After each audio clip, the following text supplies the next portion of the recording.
Israel's military says it is getting close to entering Gaza City after cutting off northern Gaza from the rest of the territory. As Israel continues its air attack, the death toll among Palestinian civilians in the Hamas-controlled territory continues to rise, prompting growing calls for a ceasefire. Skylar Henry reports. Plumes of smoke continue to rise over Gaza's skyline, a sign that the conflict between Israel and Hamas is far from over. This is not a local battle. This is a global battle. As the war approaches 1 month, Israeli officials say they have essentially split the Hamas-controlled territory into a northern and southern half as troops prepare to enter Gaza City.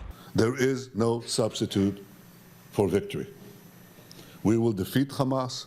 We will dismantle Hamas. So far, the Hamas-run health ministry says more than 10,000 Palestinians have been killed in Gaza as a result of Israeli strikes, including twin attacks on refugee camps over the weekend. The United Nations says 1.5 million Palestinians have been internally displaced. The unfolding catastrophe makes the need for a humanitarian ceasefire more urgent with every passing hour.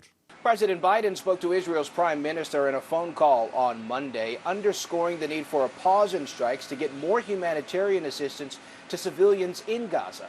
That aid was at the top of the agenda during the trip Secretary of State Antony Blinken just wrapped up in the region. We're working, as I said, very aggressively on getting more humanitarian assistance into Gaza, and we have very concrete ways of doing that. Israeli officials have said repeatedly that there will be no ceasefire until the more than 200 hostages Hamas is holding are released. Skylar Henry, CBS News, the White House.